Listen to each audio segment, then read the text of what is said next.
Welcome to Flyline Podcast, where we enjoy the interesting stories behind the legendary guides and luminaries connected to Maine fishing. I'm Michael Jones. Today we'll be talking with our special guest, Rod McGarry. Rod McGarry is a fly fishing luminary and a household name in the Maine fly casting community. Rod has worked as a fly casting professional since 1991. Rod was raised in Rhode Island. His father was a police officer and his mother was a school teacher. Rod is a graduate of Brown University and was a decorated hockey goalie. In his professional career, Rod worked in the life insurance industry in Providence, Rhode Island, Andover, Massachusetts, and Chicago, Illinois. It was through this work that he gained an interest in public speaking and used those skills to perfect his evolving interest through coaching and mentoring. Following his retirement in 2000, Rod came to Maine, living in the Back Cove neighborhood of Portland with his wife Priscilla. He was immediately recruited by L.L. Bean and the Outdoor Discovery School to work hand-in-hand with Macaulay Lord, teaching fly casting at all levels for the company. Rod was a familiar voice, offering advice and credibility for customers that would call in on the L.L. Bean fly fishing hotline. Rod has an innate ability to captivate an audience and is one of the most engaging conversationalists I've ever encountered. Rod has a unique ability to prepare his presentations through careful research and always offers his audience an engaging dialogue that is fun to participate in. Rod has an ability to look clearly at his students and make his students walk away feeling talented and skilled, bearing high confidence and self-esteem. Rod has earned his way up through the ranks of the Federation of Fly Fishers, starting as a basic fly casting instructor, later testing and passing his Master Fly Casting certification, and eventually receiving the prestigious Mentoring Award from the Federation of Fly Fishers Casting Board of Governors. In 2009, Rod was awarded the Hanger Memorial Life Award that recognized him for his noteworthy contribution to enhance fly fishing through instruction and education. It comes with the distinguished pleasure to introduce the Flyline Podcast audience to my coach, friend, and mentor, Mr. Rod McGarry. Rod, welcome to Flyline Podcast.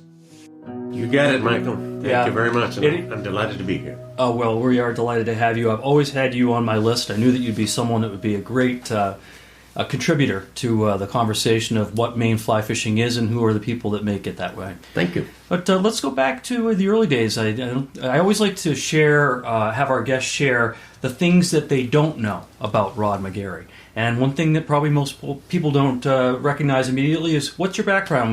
Where'd you grow up? What was your family like? I was born and brought up in Cranston, Rhode Island. Very close Irish-American family. We didn't have a car until I was probably 12 years old. And so as a result, we were a very tight-knit family. We went to, my grandmother and grandfather lived maybe 4 blocks from us, 5. And my grandmother was bedridden. And so every Sunday, we walked to their home. And we would spend the afternoon there and have an evening meal. And my father had 7 brothers and sisters, and they too all lived nearby. Oh. And so we would go there. And my grandfather had been pretty successful in life, and he brought in entertainers, many from Ireland, storytellers, musicians, and every Sunday afternoon, that's what we did. We would go to my grandmother's house and grandfather, and they'd wheel my grandmother's bed out into a living room, and entertainers would come in and share some things with us. It was a lot of fun. So what was her illness, Rod? Arthritis. Oh, yeah. Severe arthritis, yeah. And that was always a great way. So we were a very tight-knit family. And because we didn't have a car, we walked most places. And it was okay to do. And we were brought up that way. My mother was Irish-American as well. And she came from Fall River, Massachusetts. And we did the same thing. Your father was a police officer? My father was a police officer, my mother a school teacher. But my mother did not go back to teaching while my brothers and I were young. She didn't go back to teaching school until we were in high school. She was an elementary school teacher, taught first grade, but she stopped teaching when we were born. Mm-hmm. I had 2 brothers, an older brother and a younger brother. And my older brother was 3 years older, my younger brother a year and a half younger than me. And so that my mother had us all at home when we were in elementary school. What a gift. Yeah, it was a great thing to do. Yeah, my mother raised my brother and I, and we turned out to be better people as a result. I think so. Yeah, it really worked well. Yeah. So, Bridgeton Academy? Yeah, I came to Bridgeton Academy because I did not do that well in high school. Oh, okay. Lots of reasons why. I was interested in other things and not that academic. And when I went to apply to colleges, I found out that I couldn't get into the colleges that I wanted to go to. And I really wanted to go to a good college, so I came to Bridgeton Academy in North Bridgeton, Maine in 1956 and got everything I wanted out of it. It was a grand school, wonderful education, great academic program, very strong sports program. Really, really good. I played football, hockey, and track, and our hockey team was superb. I think when 2, 3, 4 of us were captains in college when we eventually went to college. That was really something, and I really enjoyed it. Great school.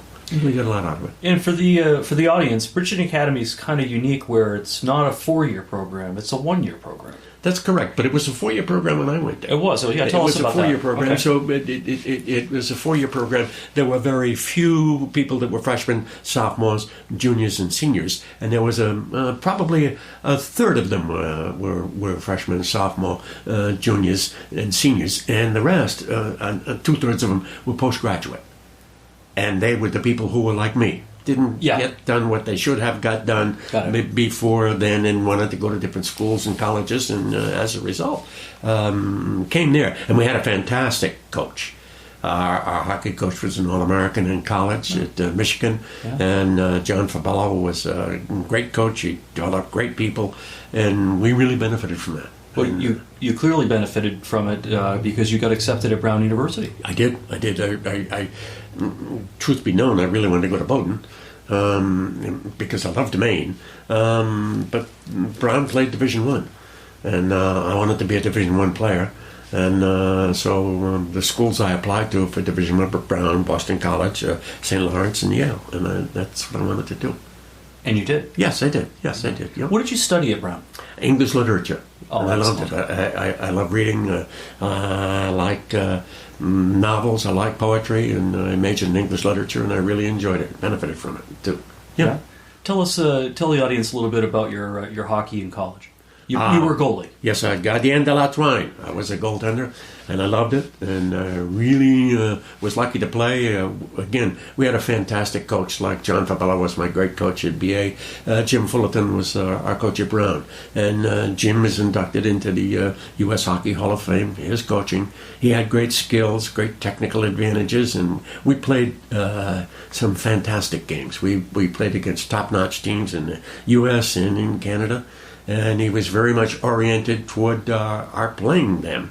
And we really benefited from it. I was fortunate because you get to play against those kinds of teams. You do very well. And I was lucky to make All-Ivy, All-New England, All-East, a couple of tournament All-Star games, and a most valuable player in a couple of those games. And it was just a wonderful experience to have, to play with people of that caliber.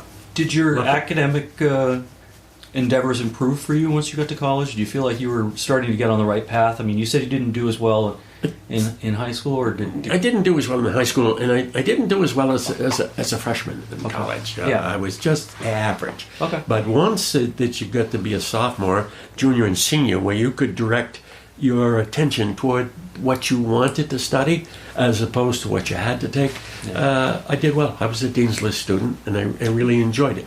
And I benefited from that, too, because it helped me win a graduate scholarship, a Ford Foundation fellowship, so that I studied for a master's degree after college. And that was just great, and it was all paid for by somebody else. So that was a good thing to have happen. I enjoyed that very much. So, yeah. And then you started getting into your professional career early on. Yes, I did. I wasn't sure that I wanted to be a teacher or a professor eventually, but that's what my academic work was intended to do. But I left my graduate program early to become the executive secretary of the Board of Trustees of state colleges in Rhode Island. And I was the person who interacted for the board with the presidents of the Rhode Island College of Education and the University of Rhode Island. And as a result, got very embedded in the academic world and found out that it was fascinating, very interesting. But at the same time, I really loved the outdoor world. And there was a day that came at Thanksgiving time when the schools were all closed. And I told the chairman of the board that I would like to take a vacation. And he said, well, you've already had one this year. And I said, but, I want to go to Maine so I could go deer hunting. And he said, well, no, you've had your vacation. And that was it. Yeah. But that day after Thanksgiving, when I left him a note on his desk, I found a book that he told me was really helpful to him when he was, a young man getting started in his career. And I read the book, and it was about how to be successful. And I thought to myself, boy, I'd like to do this. It was written by a man named Frank Betcher. And Betcher found his success because he got into the life insurance business. I know some people in the life insurance business. And when I get home that Friday night, I told Priscilla, I'm going to be late getting home because I'm reading a book. And she said, what do you mean you're reading a book? Bring the book home. There's nobody there. And I did. And I read the book again that weekend. So I read it twice in one weekend. And then on Monday, I started my search to find out how I could get into the life insurance business. And in Rhode Island, there were some people that were very good at it. And I was lucky enough to hitch on with a half dozen of them in an agency. And I loved the work. So by the 7th of January, following that Thanksgiving, I was in the life insurance business. And what is the life insurance business? The life insurance business was calling on people to help them establish a plan for financial security. And I liked that very much. Now, the fellows that I worked with were principally involved in working with businesses. They were helping them set up business programs for key men, for group insurance, for pension, qualified plans. And I liked that kind of approach. And so I said, I'm in. And I did. And I loved it, and I enjoyed it very, very much. And that's what got me going. In Providence, Rhode Island? Yes, I did. And then you went on to Andover, Mass? I did. I went to Andover, Mass to run a special unit up there so that I could get involved in the management of other people. I became a pretty good salesman, qualified for awards in the $1 Million Round Table, which was a real earmark of success. And I wanted to do better. And I could attract some people, and I did recruit some people to the business and help them get going. But in order to really have that advantage, I had to go someplace where I could, instead of being specialized in pension and qualified plans and things like that, where I could do my general work. So the New England Life gave me an opportunity to work in a branch office in Andover, Mass, establish it, start from scratch. Just, there was nothing there. Rent the space and build an office there, and I did do that. And then I took an opportunity to come to Maine to work with the State Mutual Life to be the general agent for them. I had a partnership with Bill Daly in Portland, Maine, and was able to succeed him when he retired, and that's what brought me back to Maine. And I loved it. Really enjoyed it. So you're working in life insurance, and you start thinking about doing some consulting. Am I getting that right? That's correct. I wanted to do that because I really enjoyed recruiting people to the business, helping them train and develop, and helping them get going in the business. And I was pretty good at it. And I was pretty good at speaking, making presentations. And my company offered me a chance to go to their home office and become in charge of their management development programs in Worcester, Mass. And there, I would work with the people that were located throughout the country in helping them have better management practices, help them build their recruiting, training, and development programs. And I really enjoyed that, and very much so. It reached a point where I liked it so much that I left it and went to be on my own, just to be an independent contractor and just to work with all sorts of companies to help them promote sales, marketing, and public speaking. And I was a pretty good public speaker, so I just traveled and spoke for 4 years, I guess. And then I got recruited back to the State Mutual Life by the man who became president. He'd left the Fidelity mutual fund business to come and head up that company. And he said, why don't you come back and work with us and just work with our top salespeople and our top management people. So that I did. I worked with the top third of the general agents in the company and the top 100 people in sales, and traveled, worked with them, and helped them all be better. Lift them up a level, so to speak. And I really did enjoy that. Coaching, that's it. That's a good word for it. Yep. Chicago? Chicago. Yeah. And I went to Chicago because we had a real fine organization there. Yeah. There were 70 people in it, and the fellow was going to leave, and gosh, he'd recruited them all there, and they just thought, gosh, if he leaves and goes away, what happens to them? So they said, what could you do? So I went to Chicago, and my job there was to keep the 70 people that were there, to train and develop some more, and to find a successor to take over.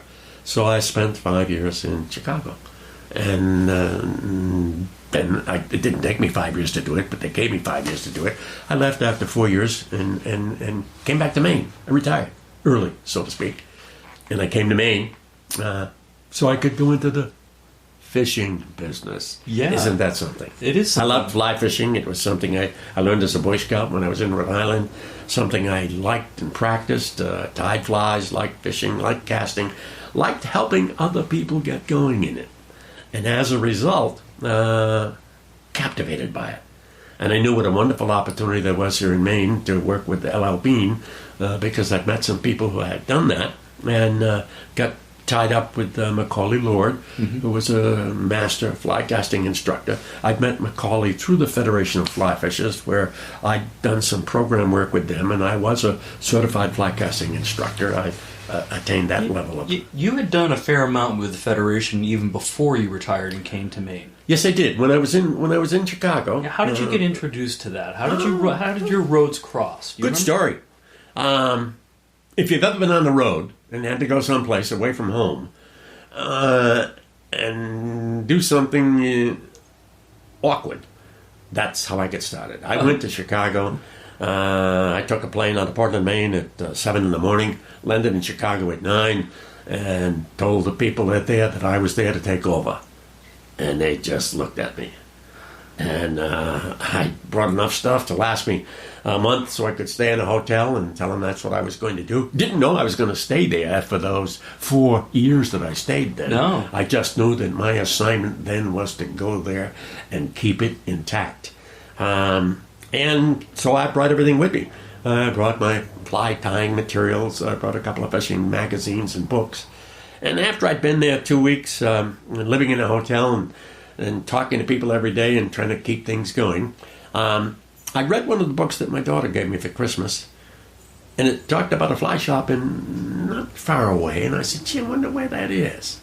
So I looked it up, and I called them up and asked how to get there, and they told me how to get there, so I did. I drove to this nice little town about, 20 miles away, and when I got there, I walked in the door. There were maybe 6 or 8 people at a table tying flies, and one man said, here's a guy that just walked in. He knows what kind of fly I'm tying, even if you guys don't. And I just looked at him, and I said, were you talking to me? He said, yes, I was. I said, well, you're tying a Palmachini bill. He stopped. How do you know? I said, well, I've tied them. I don't tie it as well as the way you're tying it here, but I love it. I know what it is and I know how to do it. Come over here, he said, for a minute. Sit down with us and tell us who you are and what you're doing. Who was he, Rod? His name was Art Major. And I knew who he was. He didn't know who I was. But I knew who he was because he was a board-certified master fly casting instructor. Wow. And he was the only one in Illinois. Right. And I knew who he was because I was interested in getting certified. And I had applied to the Federation of Fly Fishers to sit for a test in certification. It was a written test and a performance test in Idaho Falls, Idaho, that summer, June.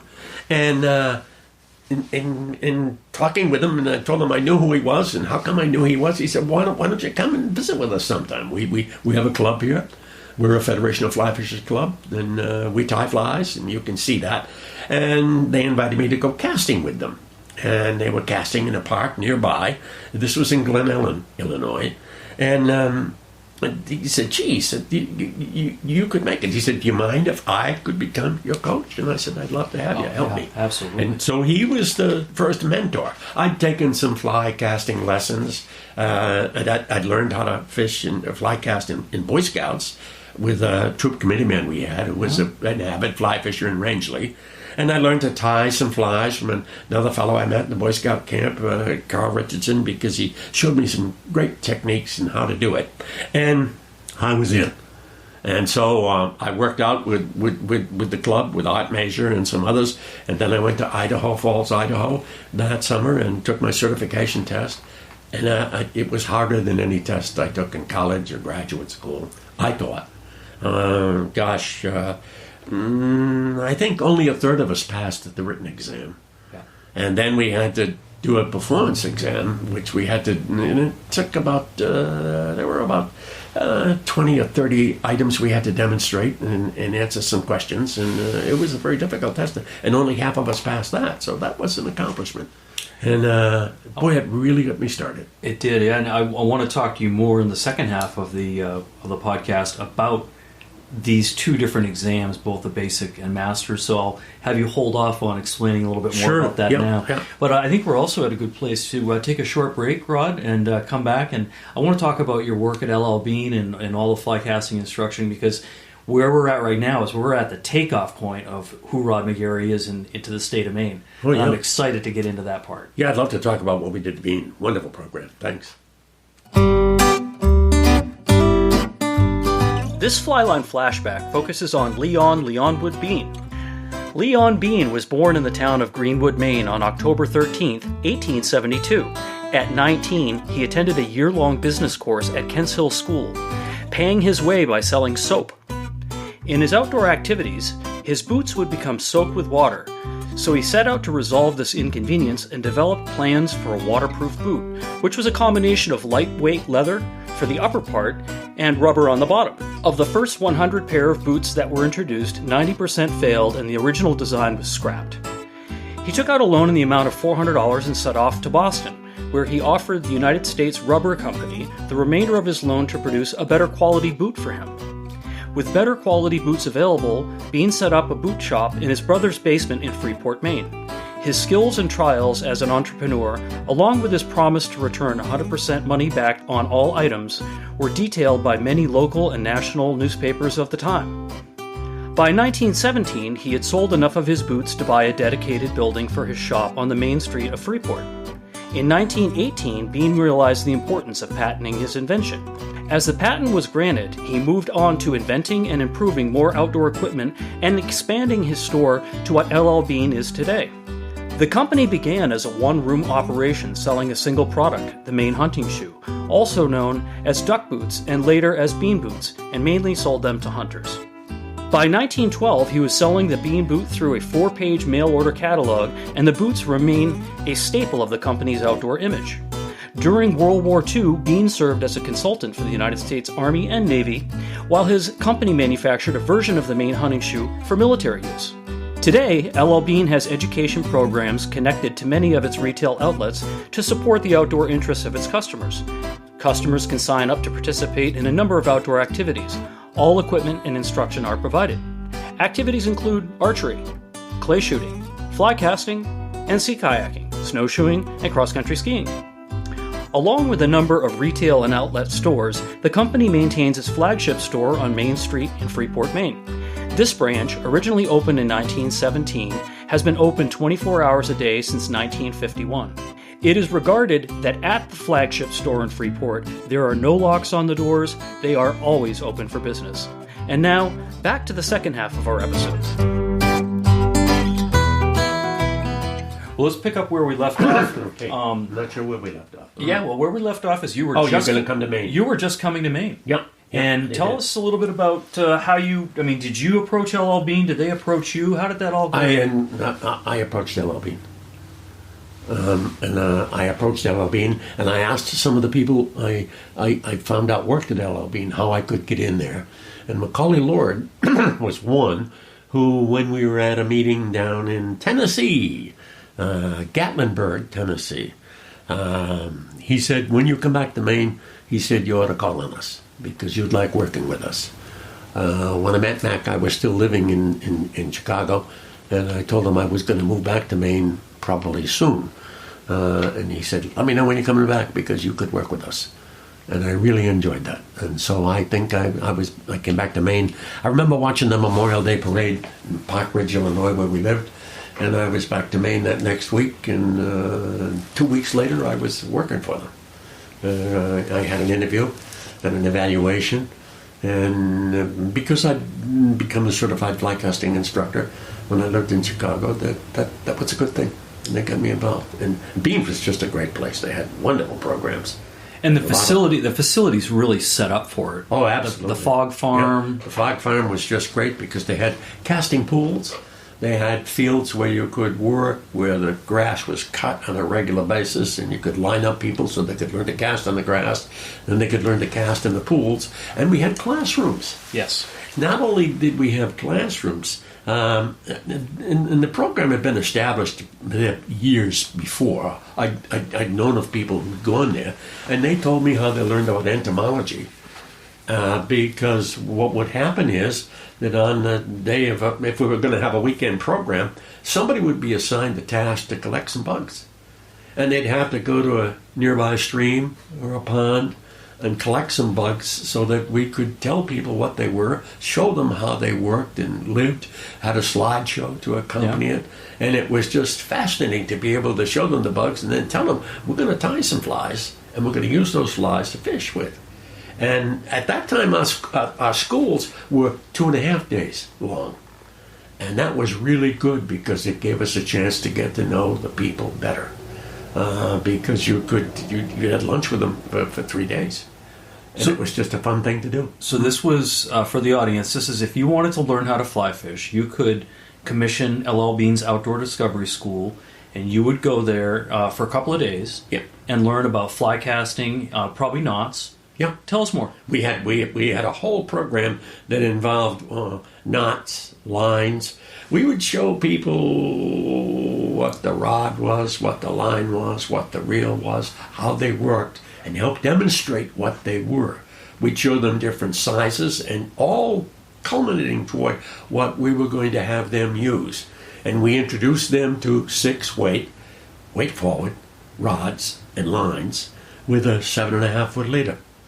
And we would have them working out with those. Yep. And they would learn how they worked before we even tied a fly on. But when we would usually fish on Sunday in the afternoon, we had a pond. But before we fished the pond, we used to take them to a nearby river down in Yarmouth. And we would show them how to fish down there. And then we would give them the opportunity to fish down there. We didn't put them in the water, but we would let them fish from the shore. We would be fishing in the water and show them how we do it. Then we would, when we stocked our own pond, we'd take them to our pond so that they could walk around on the shore. They never really got wet. And we would go around with them to help them.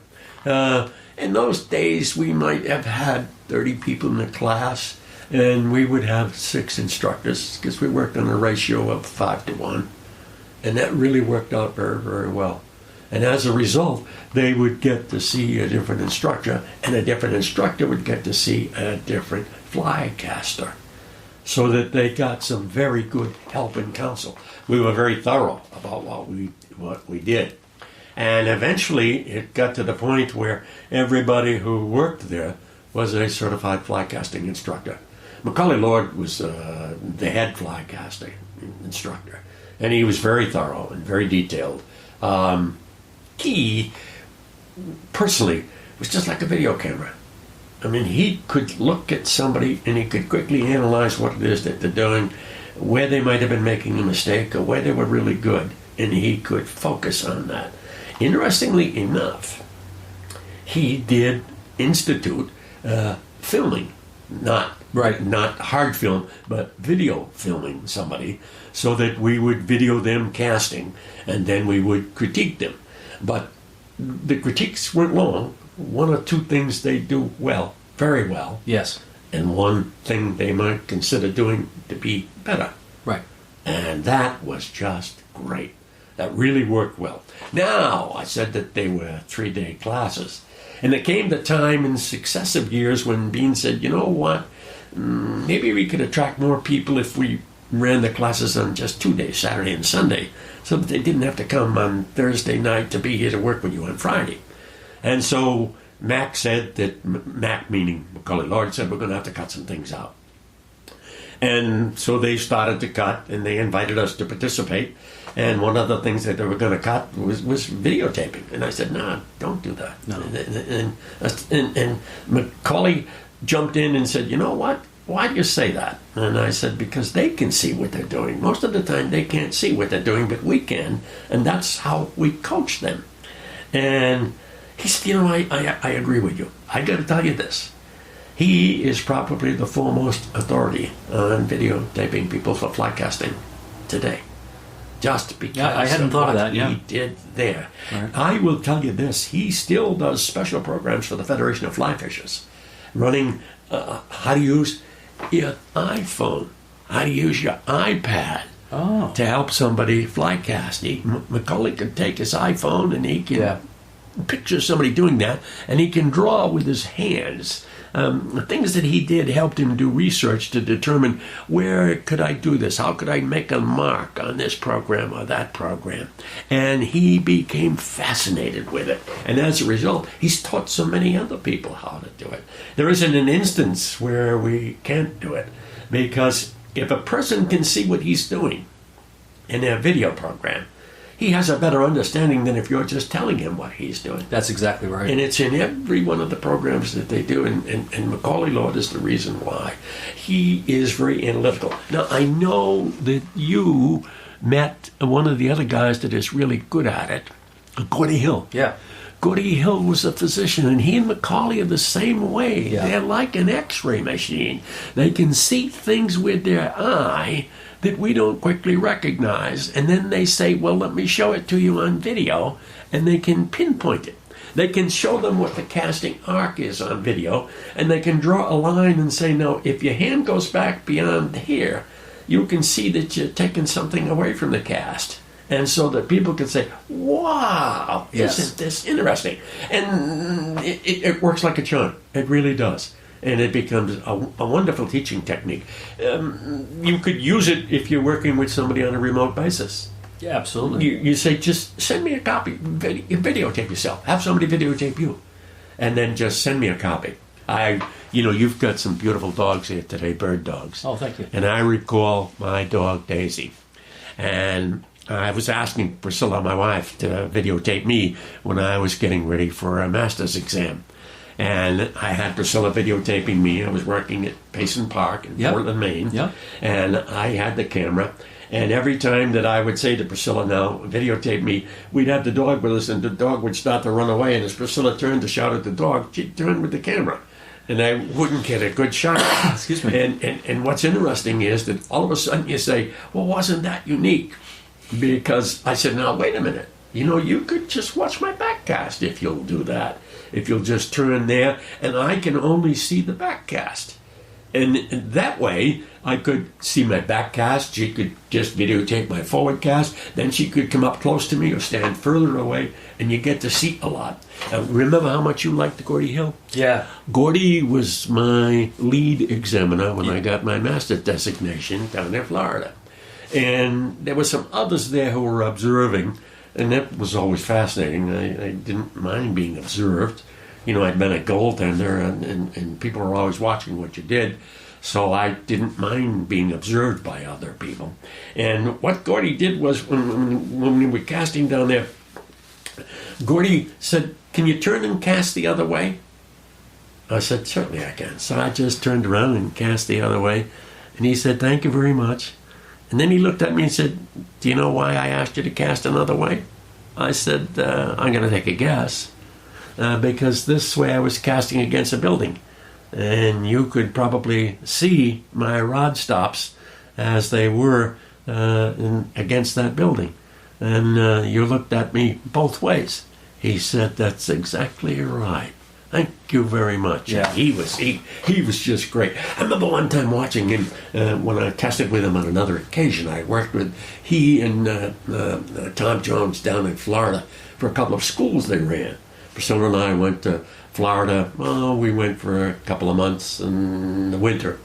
And it wasn't that much fun, so we did it, I think, for 4 years. And then we said we'd rather stay in Maine because we can ski and play and tie flies. But Gordy would be pushing flies off his desk and watching them drop. and timing them. How long did it take to drop? Yeah. And then he'd push it off the top of a ladder. Yeah. And he was a technician. And Macaulay is the same kind of technician. Exactly. Those two were like X-ray physicians. So fantastic. For the listening audience, Gordy Hill is, as Rod described, he's a physician from Florida who is, I would regard him to be the same ilk as what Albert Einstein is to science, Gordy Hill is to fly casting, in terms of understanding it, right? Yes, defining it. it. He did. Yes, he and did. what Yeah. Rod was just talking about of sliding flies, he was doing that for a reason. That had, I mean, it was all about the science of it behind it. It needed a definition. The definition needed to be accurate, right? Yes, it absolutely did. And Yeah. I was engaged with Gordy Hill for probably 6 years with his, what was the chat? That He did the study group. The study group, It's right? just fantastic. So if you're you're working with people like Rod and I have both done, trying to make them better casters, this is invaluable information. Unbelievable. You know, Unbelievable. and Yeah. people, you'll meet people who are a natural fly caster, and they're very good, but oftentimes they don't know what they're doing, and what by taking this step of kneeling at the feet of the masters like Gordy Hill, which you and I have both done. Yep, we did. Yep.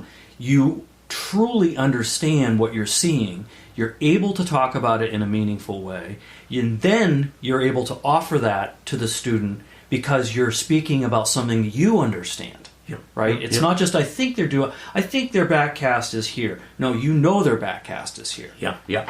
And Gordy used every device that you could use. I recall one time when we were working in Colorado, and he was running a class that was adjacent to mine, and he brought a stepladder out just to show students that if you gain a little bit of perspective by standing higher, you can see what somebody else is doing. Or if you move a little bit back further.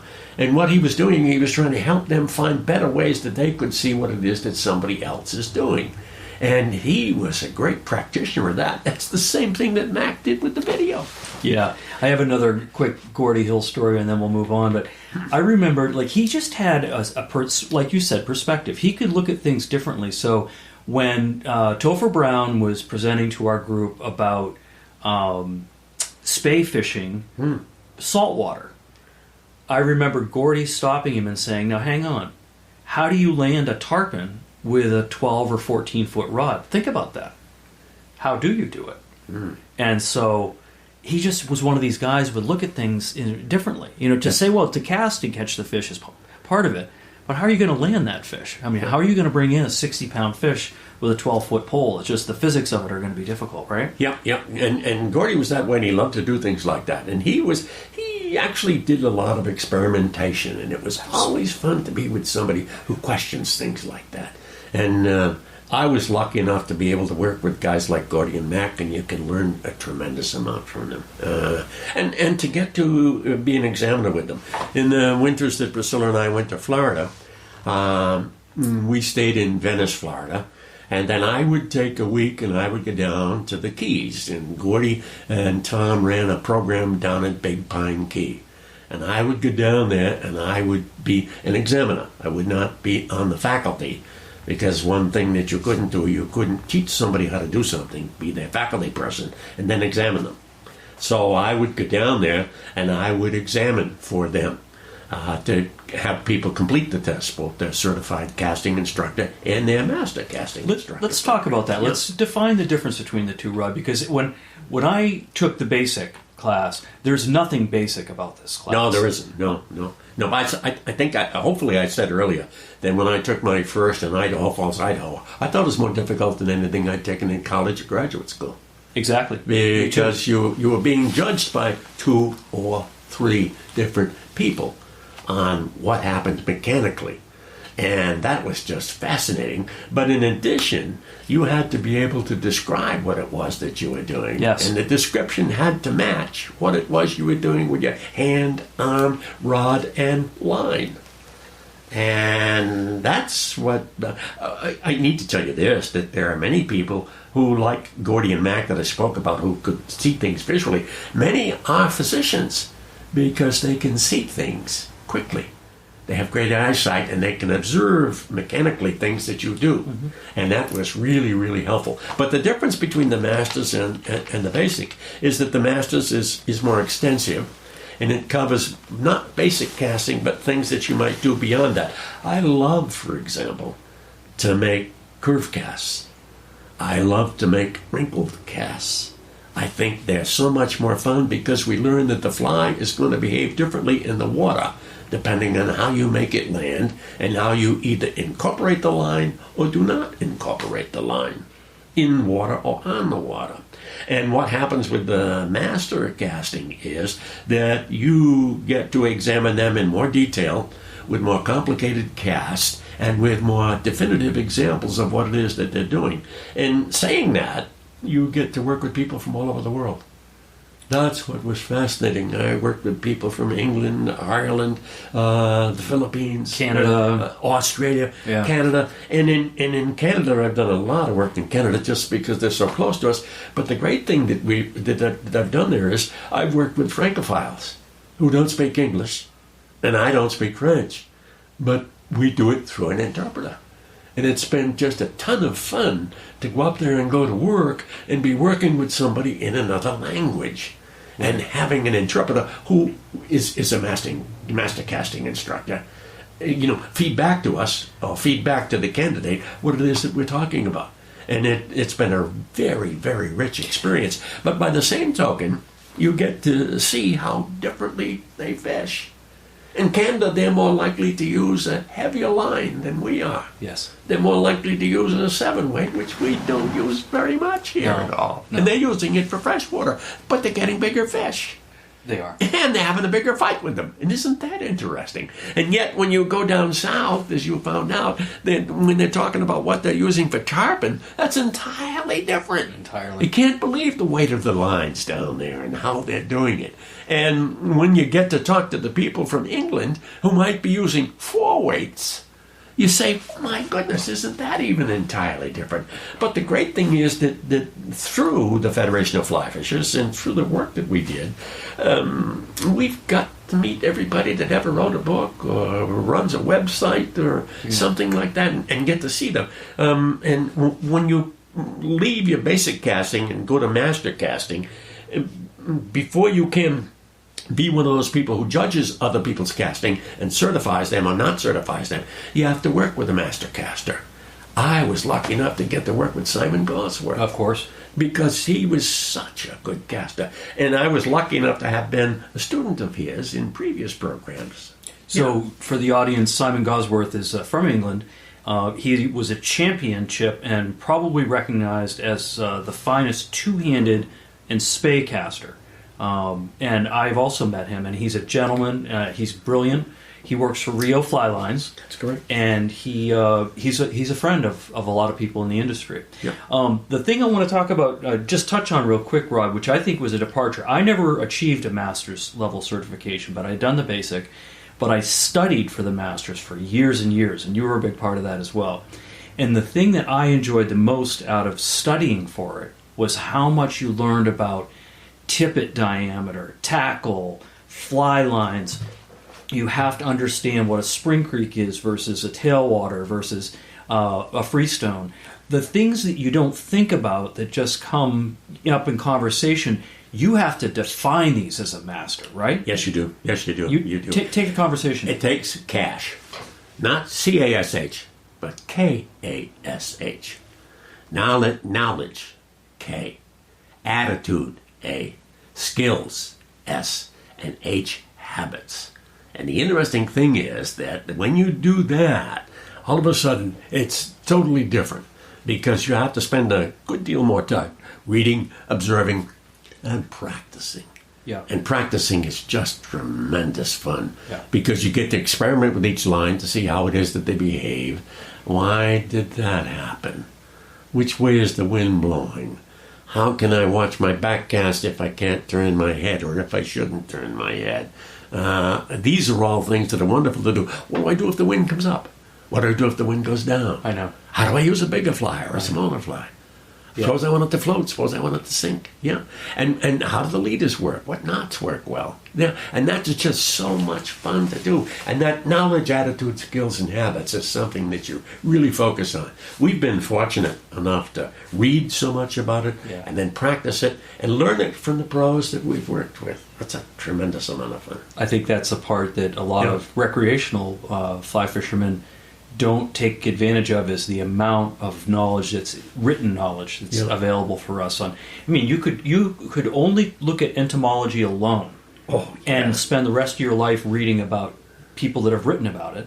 And for you and I, our interest has always been fly casting. Yes, it has. Right? Yes, it has. And because of that, when we're out on the river and I see someone struggling or the wind comes up, they think I'm brilliant for saying, well, if the wind's in your face, you're going to cast high in the back and low in the front.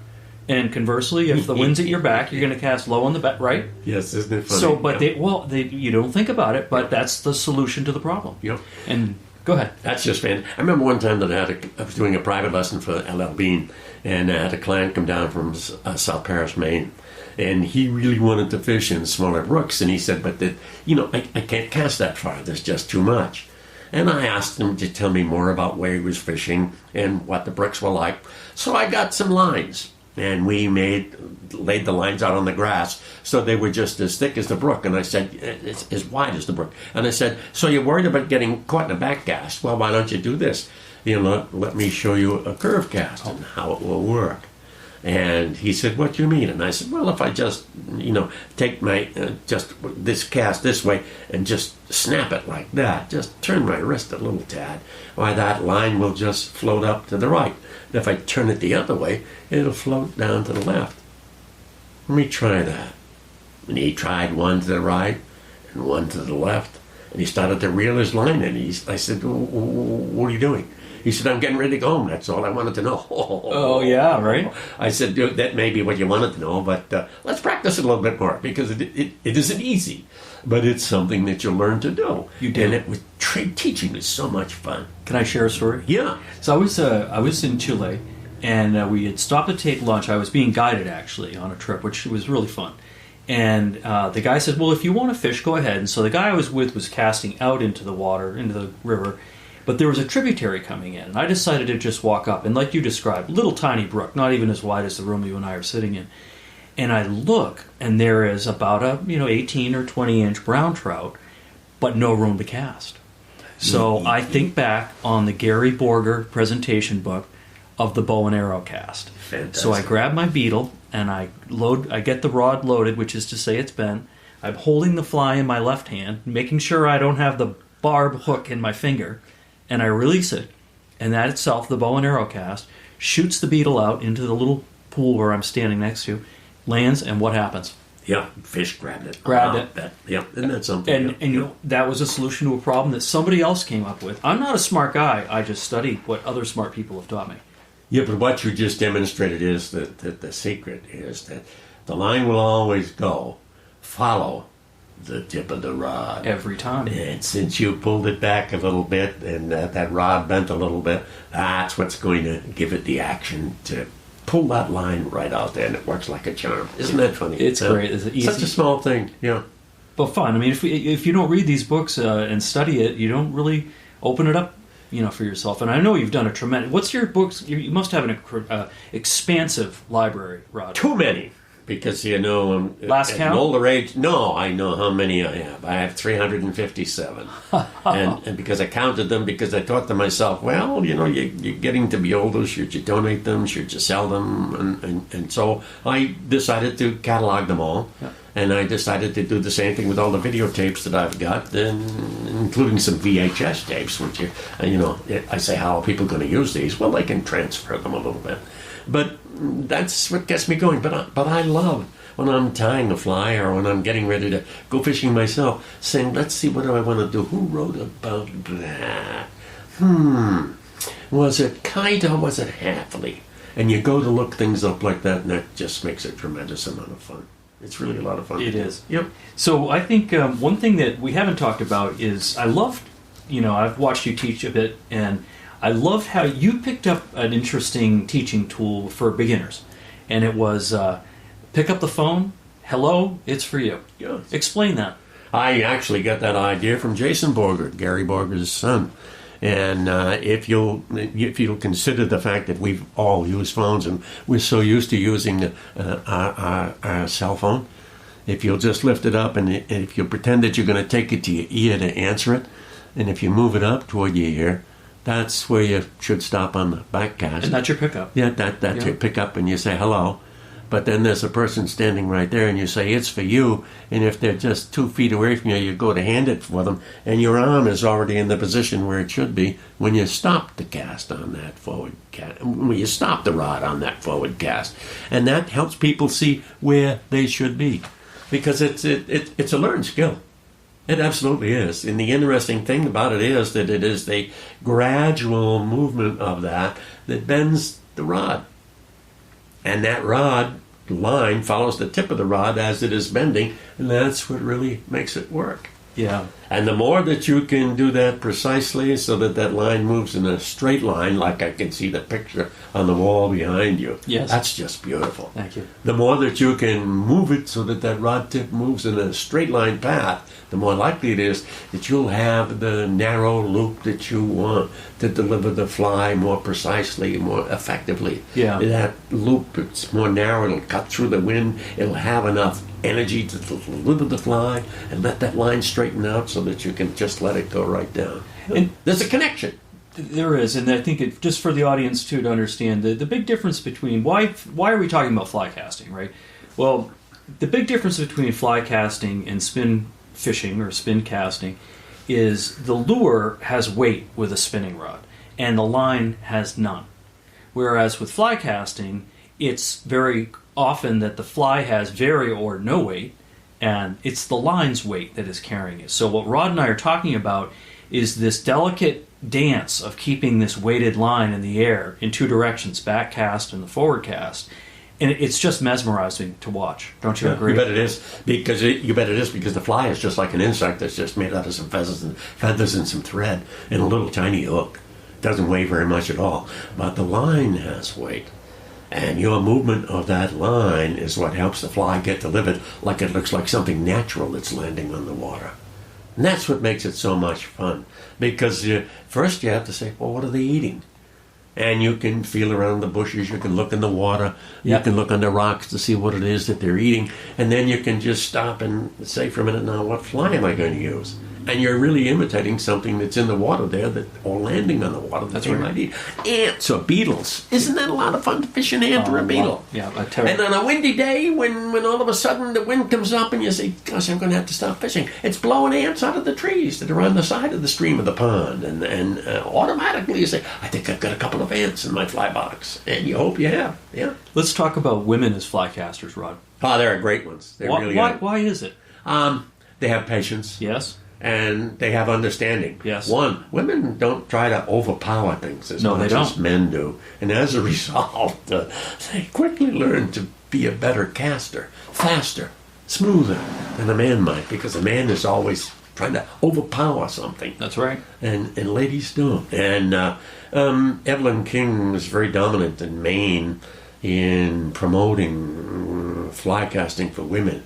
And she organized a group, a branch, so to speak, in the Sebago chapter of Trout Unlimited with just a handful of ladies.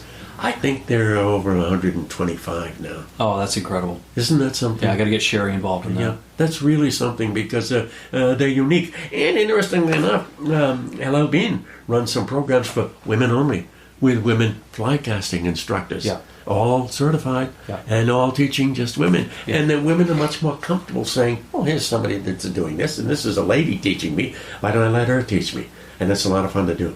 And my daughters, they find it easier to learn from a lady than they might from me. Absolutely. Yeah, isn't that funny how that works? I've had many fantastic certified casting instructors bring their children or their wife to me. Yeah. You should never teach your wife to ski, as an example, right? So, and to your point about what it takes to be a fly caster, I mean, people who don't know me, I'm 5'9", I weigh 150 pounds. Mac Lord is the same. Yes. Right? Neither he or I are going to win any arm wrestling matches with anybody, but both of us can throw the entire fly line. Yes, you can. Because we understand how to use the rod. Yeah. And that's why women are so good at it. Women want to work, their mind comes to the solution, where for men they think muscle's going to be the solution. Yeah, but it isn't. It's never. No, it isn't. No, it isn't. And women get that right away because they've never been ones who've been working on the muscle. Yeah. And it's a lot of fun to watch them do that. There have been a couple of times when they've had so many ladies want to be in a class that they've had to call a man in. And it's really funny because I have been that man, and my colleague and friend Dave Jacobson has been that man. And we both say it really feels awkward at first until you say, I'm here to help you be better. And Sue or Gwen or Laurie is going to tell us what to do and how to do it, and I'll help you get it done. And it's fun to do that. Really is. Yep. Yeah. A lot of fun. Good time. Rob, what else should we talk about that we haven't spoken about yet? Fly fishing is fun. It really is. And people would do well if they try it, because it slows things down. It's easy to do. It's relatively easy to understand, and it's a tremendous amount of fun. The other thing is that the fishing gets as much fun as it is the observation. It's quiet, peaceful, not a lot of people around. You can peek and you can poke and you can observe, and it's very relaxing. Very relaxing. It's a life sport. Absolutely, yeah. Yeah, I'm 85, still doing it. Exactly. And I love doing it. Yeah. I thought about casting yesterday afternoon. Yeah. Yeah, just because all of a sudden the sun was out, got a little warm, but it also got quite windy, and I said, no, I think I'll finish walking the dog. Can you cast right where you live, Rod? Yes, I can. Yeah, so do you keep a rod strung up most of the time? Oh, yeah. Yeah, I do too. It's an easy thing to do. Yeah. My wife Priscilla is a very patient lady and very competent, but I've kept a rod strung in our garage for 60 years. Right.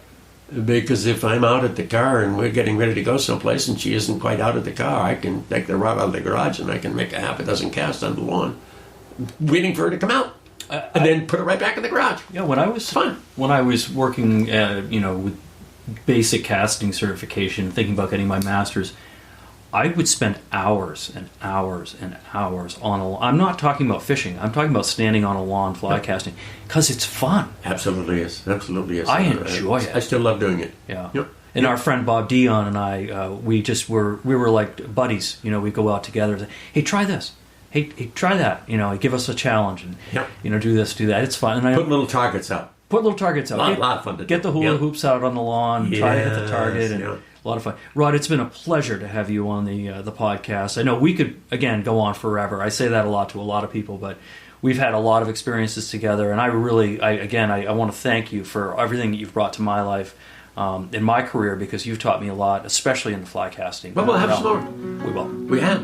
We've got lots of time to do it, and we're going to do it. That sounds great. Thanks again, Thank you, Michael. That brings us to the end of this episode. Thank you for joining us for this intimate discussion, and thank you for listening to Flyline Podcast. A new Flyline Podcast episode will be released every 2 weeks on Tuesdays, so be sure to come back to meet our next famous guest. Until then, this is Michael Jones. Flyline Podcast is a product of Riverside FM.